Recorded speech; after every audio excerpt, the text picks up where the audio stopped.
Hey internet, welcome back to my channel. Today I have my July bullet journal video. I really struggled with the theme this month for some reason. I actually went through a number of different themes, from rainy weather to makeup to food, but eventually I actually decided to do a Candy Crush theme because I've been obsessively playing this game for years now. I actually even did a makeup look a couple years ago. If I can find the link, I'll link it down below if you want to have a look. I think I tried to cosplay Tifa, or the main female character in Candy Crush. So I felt like it only made sense that I did a bullet journal theme as well. So I decided to do something really different this month, and I've actually decided to make the title page spread over 2 pages instead of 1. Don't really know if I'm going to do that for every single month because I don't know if all designs are going to suit a 2-page spread, but for this one I don't know, it just felt like 2 pages really made sense.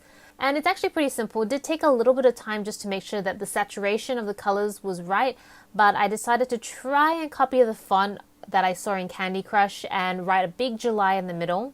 And then I tried to replicate those purple clouds that you see the title hover over when you first open the Candy Crush game.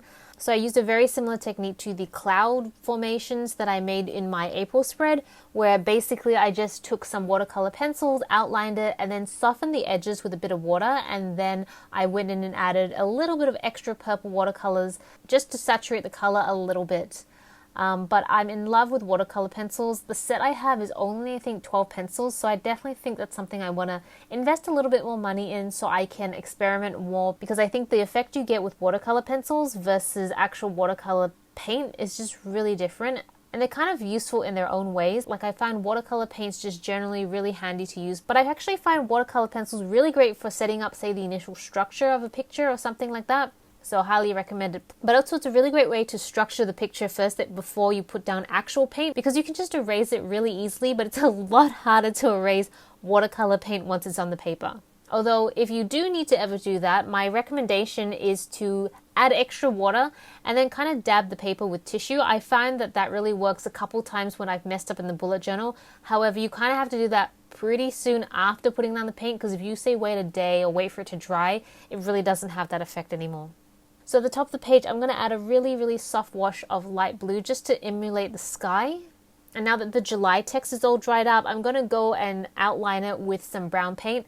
Now, after doing this, I realized that I really should just outline it with my watercolor pencil. So now in retrospect, because the line is so thin, it made so much more sense to maybe go over it with watercolor pencil first, and then maybe gradually go over it with a little bit of watercolor paint, like brown paint instead. Just because by starting off with the paint, I found it really hard to keep a consistent line, whereas I feel like if I had the watercolor pencil down first, it would be a lot easier to keep within it because you've already got your borders set up, if that makes sense. I hope that makes sense. But yeah, this is where I feel like watercolor pencils and paint can be used really interchangeably and kind of complement each other. So I definitely love using both of them. And also, if you guys have played the game, then you'll notice that the title itself, even though the text is yellow, there's like a bit of there's a little bit of an orange gradient in it. So I tried to add it by throwing in a little bit of orange paint and just kind of grading it up. I don't really know what I think of it. It kind of starts to look a little bit muddy, but I still feel like it came off pretty okay. So the downside of using watercolor paint is that you really do need to wait for it to dry before you add more layers. Like, you don't have to wait for it to be completely dry, but you really run the risk of things bleeding and just making it not look so great. So after it dried, I sketched out a couple of clouds, and then I went over it again with my watercolor brush with a little bit of extra paint to increase the saturation, just to really give that sky airy effect. Alright, now the title page is finally done. We can move over to the next page, which is my sleep tracker. So I'm going to use the exact same light blue before, just to create a bit of a sky effect. I remembered when I first started doing this and I struggled so hard to get an even gradient, and I feel like I'm actually way more comfortable with it now. So as you can see, practice makes, not perfect, but it definitely makes it a lot easier.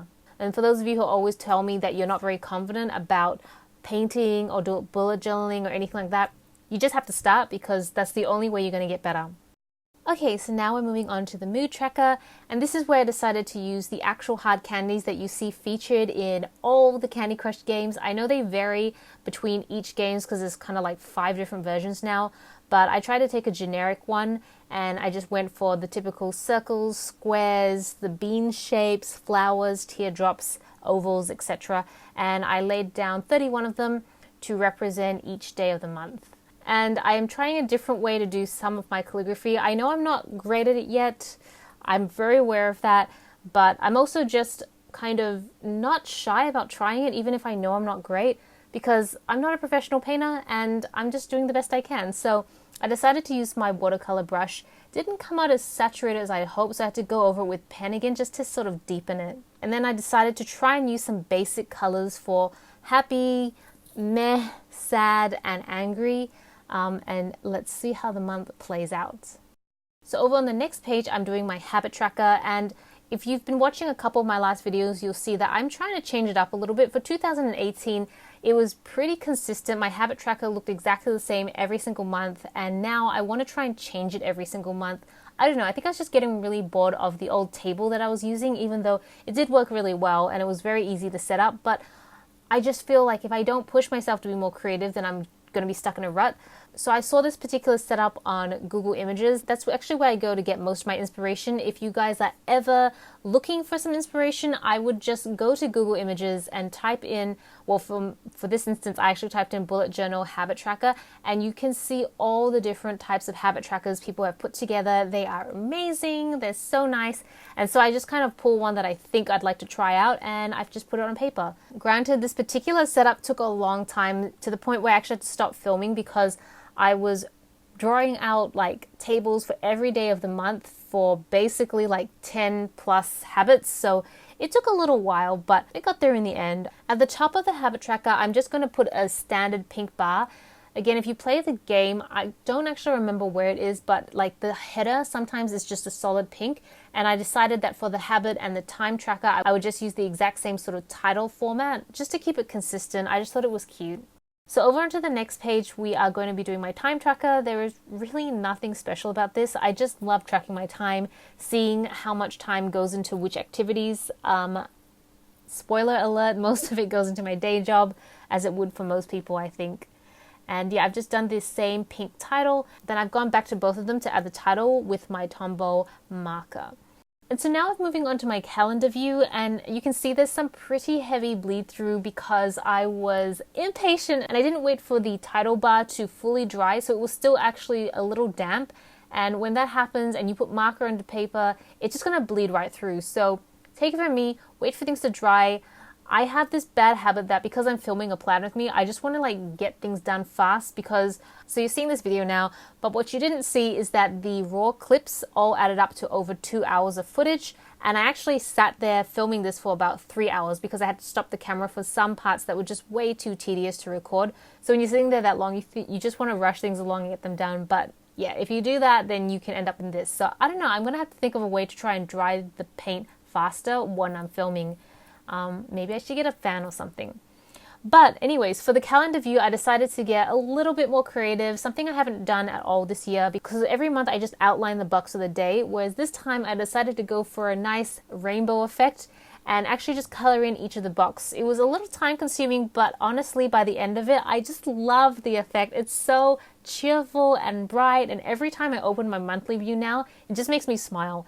And I don't know, like to me, if my bullet journal, I know it sounds so silly, but if I open it during the day, especially at work, and I look at it and it just brings me a sense of calmness, that's all I really want. Like that means that my bullet journal is working for me and I'm happy about it. And I just decided to kind of replicate little elements of the title page onto my monthly view. That is generally what I try to do. So I did like a little miniature version of the July with the purple clouds. And yeah, that is pretty much it. So I hope you guys enjoyed this month's video. I had so much fun doing the Candy Crush theme. I was really worried I wouldn't find a good theme that I enjoyed, but this came really last minute and I loved it so much. So I hope you guys enjoyed it too. Let me know what you guys think. Thank you so much for watching. This is Celina reporting from my room. Back to you, Internet.